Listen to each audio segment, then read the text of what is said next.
Hey boys and girls, welcome back to the art table, and today we have a special guest. And you want to introduce yourself to the kids? Well, that's very rude. Okay, fine. I'll introduce him. This is Taz. Taz is one of my dragons. I actually have a couple, and I'm going to show you a few of them later, but he is my littlest dragon.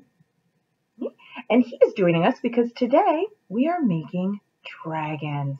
That is super, super exciting, and I know we are all ready for that. Today is going to be a little bit messy, so make sure that you ask your grown-ups before you get stuff out, because it's really, really important to make sure you have your grown-ups' permission before you get out Play-Doh. Do we all agree with that?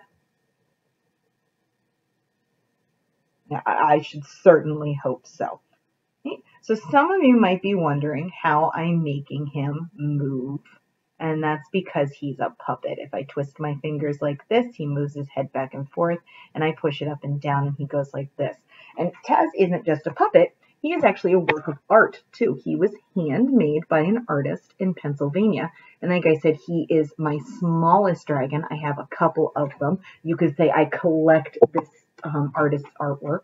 I have a slightly bigger one. He still has the same really big cable. And do my second grade friends remember what we call a piece of artwork that is both pretty and looks nice and has a job? I wonder if you guys can remember. This is my biggest one.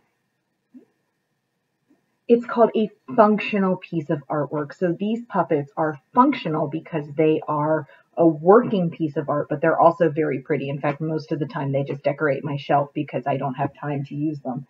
And some friends might be wondering why I didn't use the great big one. That's because he has 2 cables, and I'm not very good at using him yet. Yeah, you agree with that?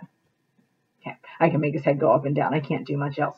So the first thing we are going to do today is we are going to take a small trip forward in time and learn about what materials we're going to use. Sound good? Awesome. All right, guys, to make our dragons today, you're going to need some type of Play-Doh. And if you are doing the coloring part later with me, if you've done the salt dough dragon and you want to color it in, and I will show you how this happened in a little bit, you will need a paintbrush, some water. I know this water looks gross, okay, but it started out nice and clear. A little bit of paint and some crayons, okay? So those are the materials you'll need for coloring it in. If you are just making a Play-Doh dragon and then squishing it and putting it away, you will not need all of this stuff. You'll only need your Play-Doh. Sound good? All right, guys. Let's figure out how to make a dragon.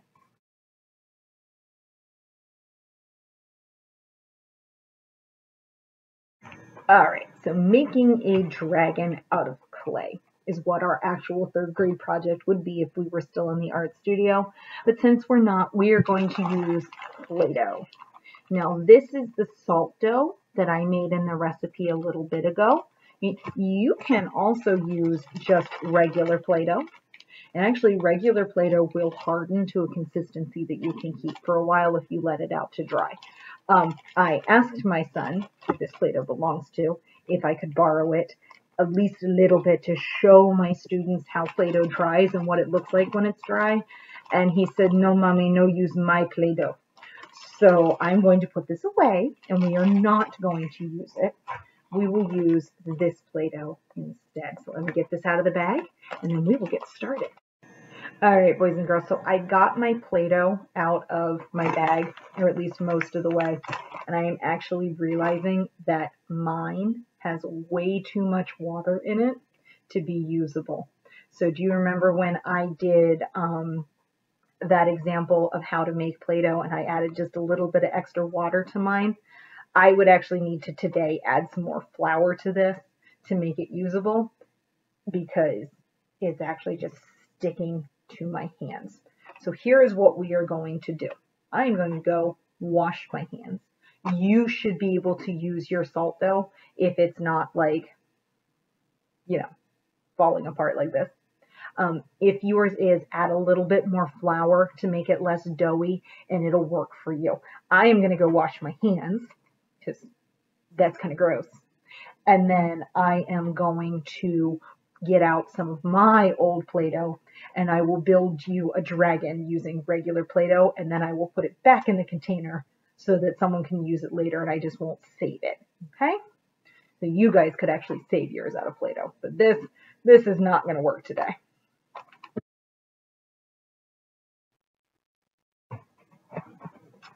All right. So I was able to ask my son again if mommy could borrow some Play-Doh because her Play-Doh didn't work. And he said, yes, mommy, but put it back when you're done. So I will even record myself putting my dragon back in the Play-Doh container when I'm done so that everybody knows I did not steal Play-Doh. I put it back. I borrowed it. I feel like this was a very appropriate shirt for today. Goodness. All right. So this is just regular old Play-Doh. It's actually from the construction set, if any of you guys care. That's why it kind of looks like stone. And this will work, or the salt dough that you made would work. If you have modeling clay at home and you want to use that, you can. You're like, Mrs. Hagen, I've got Legos. Can I make a Lego dragon? Go for it, and definitely send me a picture of that because I want to see it.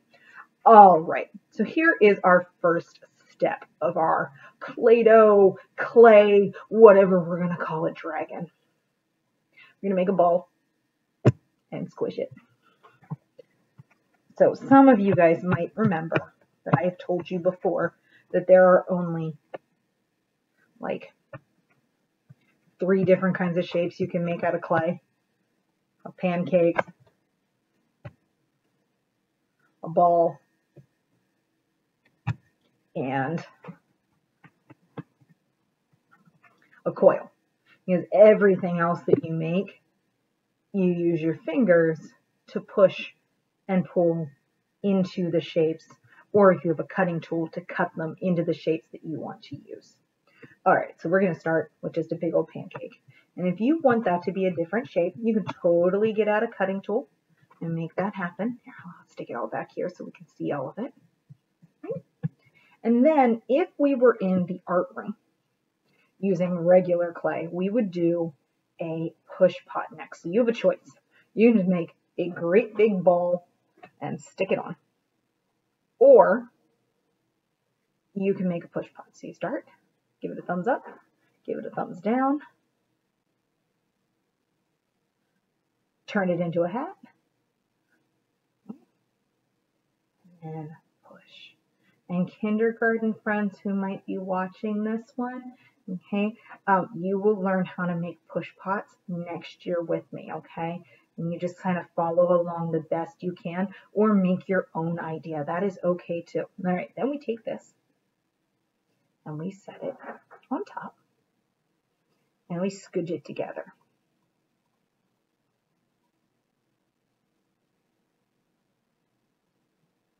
And that is actually going to be the dragon's body. If you are making an Asiatic dragon, one of the ones that looks more like a long snake, you can just make a great big tube and then curl it up and set it on your base. Or you could make this and have it be a mountain, and then your dragon can come around it. Okay. If you are sticking this out to dry, you're going to want to get a pencil, a crayon, a cutting tool, something, and you're going to want to poke a little hole in the bottom. Actually, I have a paintbrush back here for later. I'll explain that later. Okay. You want to poke a little hole in the bottom just so some air can get in there and help it dry. If we were using regular clay in the art room, we would poke a hole in the bottom so that it didn't blow up in the kiln. As you know, Mrs. Hagen does not like that popcorn sound. All right. Then you're going to start building the bits of your dragon.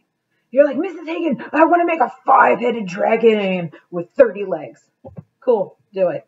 I want to make a 1-headed dragon with 3 tails. Cool, do it.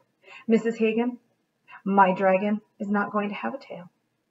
Cool, no tail. Mrs. Hagen, my dragon has wings. Okay, your dragon has wings. I'm going to show you how to make all of those pieces. Are we ready? All right, so the head is probably the trickiest part. You're going to start with a little ball, roll it into a coil. And then take that coil, fold it, and you've got a head.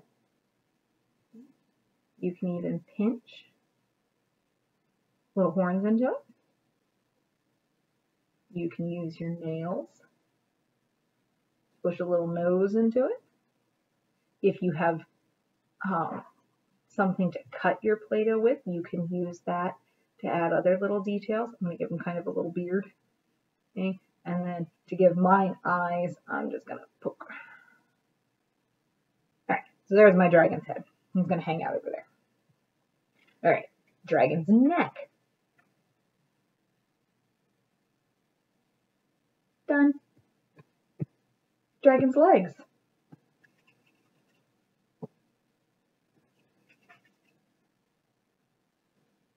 Kind of done.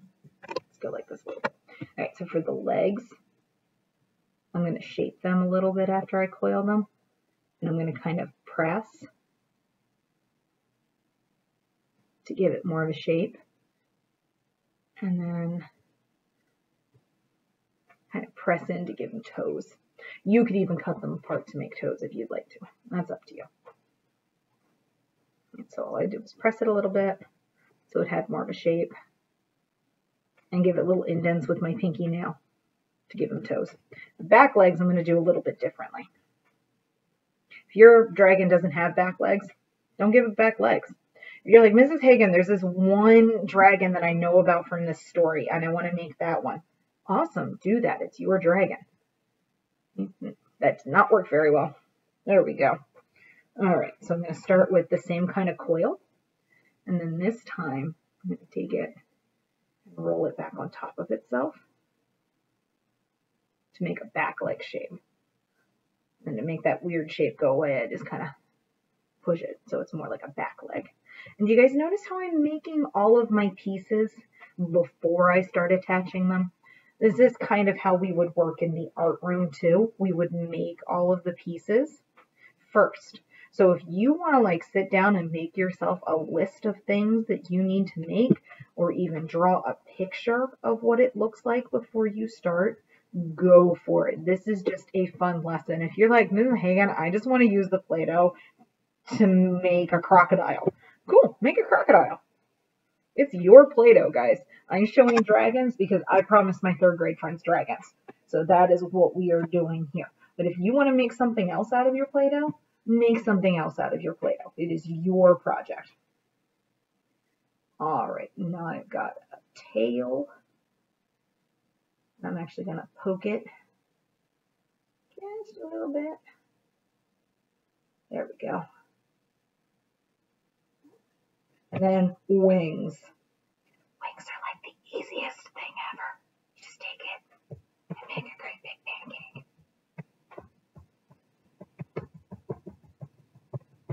And then I want mine to be like really jaggy. So I'm just going to take that pancake and tear it. And now look, he's got some jaggy wings. And then I've got some extra Play-Doh to play with if I need to make something else. All right, then you start attaching the bits. And unlike clay in the art studio, we don't have to worry about welding it with that scoring thing. You can just stick it on. And you do kind of want to support it. So if you notice that it's kind of falling over, you're going to want to move it in a way that it is supported, which means that it has something to lean on, or you're putting it against something else.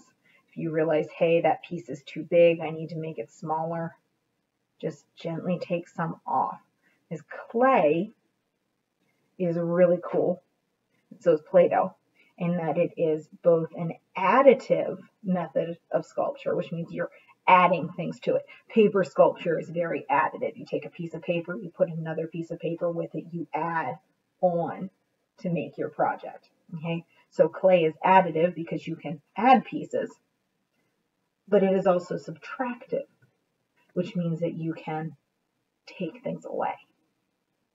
Other methods of sculpture that are subtractive are like wood sculpture or stone sculpture where you're actually starting with a block of something and you're carving stuff out of it to make the sculpture.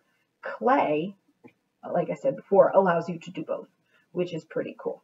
So my dragon has tail. It'll be easier to do that. There we go. He has a tail and he's got his back legs. Now I'm just sticking his front legs on. And this was made a lot easier, guys, because I made these pieces and then put them on. Okay, that's why I do it that way. And you'll notice I haven't attached his wings yet because I want to use my fingers and pinch. And I want to give him a ridge along his back. But I wanted to do that after everything was attached so it was symmetrical the whole way down. And then I just figure out how the wings are going to go.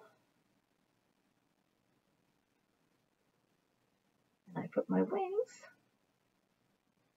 Oops, I did that upside down. That's okay. Just flip it over.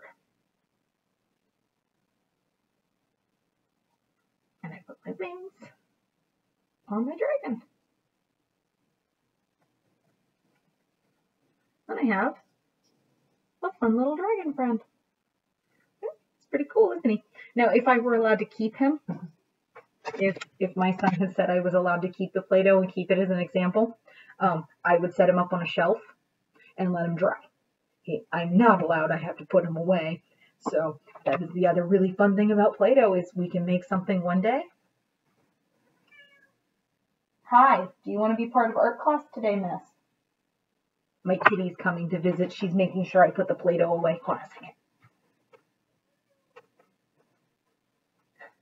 Can you say hi? Yeah, it's weird. You can see yourself on the camera. She doesn't like that. All right, so I'm squishing the dragon back in, and then I'm putting the lid on it. So I could make something later with my Play-Doh. Or you can save it. That's up to you. Make sure before you save Play-Doh from the store, the Boys and Girls, that you ask a grown-up to make sure it's okay. Right? Now we're going to talk about how you can make it different colors, especially if you used the salt dough. Okay, so before I had the fiasco of the salt dough like falling apart in my hands, I actually did make a dragon. Now his poor little head fell off, which is kind of sad, and he is kind of stooped because there was too much water in my salt dough, so it just kind of collapsed a little bit. And I made this guy about a week ago, and he's still a bit wet inside, so he is actually not ready to do this step. His head is completely solid, so I'm going to show you at least on that part what to do. If you want to give your salt dough some color, if you used regular Play-Doh and you use different colors of Play-Doh to make it, you guys don't have to do anything to color your dragon if you don't want to. If you're like, nah, Ms. Hagen, he looks cool like this, he kind of looks like stone. Cool, keep it that way, guys. It's your dragon. If you want to make it colorful, you've got a lot of choices. You could put food coloring in your Play-Doh before you started building with it. That is one option. You can paint it with paint. You can color it in with markers. You could color on it with crayon. You can paint it with watercolors. You have lots and lots of choices. I'm going to do kind of what I was going to do with third grade in the art room with this, which is a technique of making it kind of look like stone. If you want to do this, you can follow along. If you're like, Ms. Hagen, I've got my own idea, you can go ahead and do your own idea. So for this, I am going to grab a crayon that is green. I'm choosing green because I want to make it look like he's a stone dragon with a little bit of moss growing on him. You could do different colors for this. There's no problem at all with that. And all I'm going to do is I'm going to pick some spots to color some moss on my dragon. And if this was completely dry, I would be doing this all over here too. I can't color up here because it's wet up here still. There's a couple spaces down by his tail that are still wet, but I can color a little bit on him to show you what you would do. And you just kind of pick some spaces. Now you could color the whole thing in different colors using crayon and still do the next part of the technique that I'm going to do.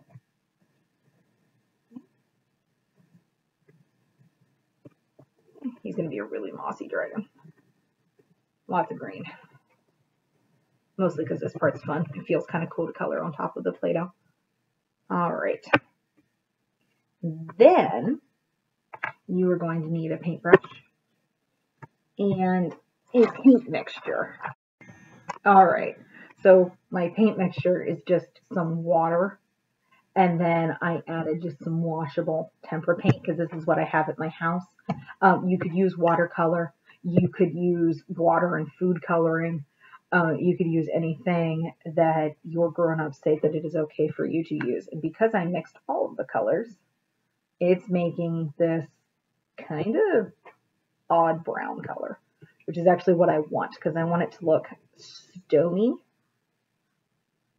And I really want to make sure that I don't have a lot of globs of paint before I start painting. I want it nice and smooth. All right.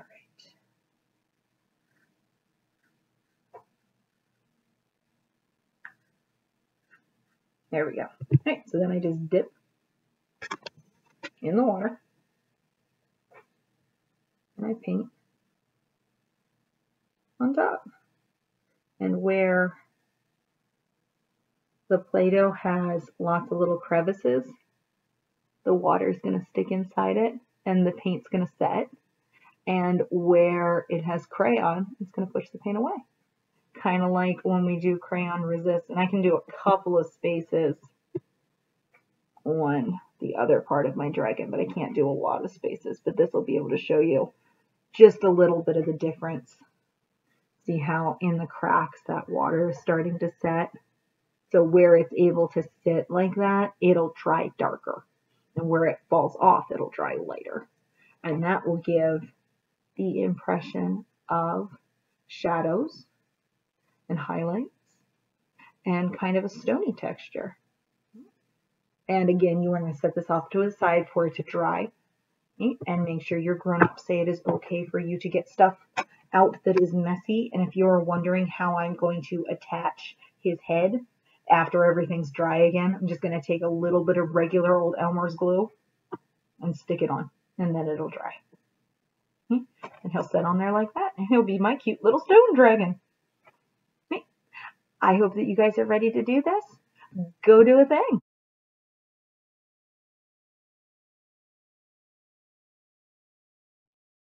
All right, boys and girls, so here's some ideas for what dragons could look like on your project. So we have our Asian Pacific dragon. We have one from Latin America and South America. We have one from the Native American and First Nations people, one from England and other parts of Europe, one from Scandinavia or a Viking dragon. Here is one of the dragons from African mythology, and here is one from ancient Greek and ancient Roman mythology, which is pretty cool. So just to give you some ideas that you might want to take from a culture that maybe you share, this could give you some ideas.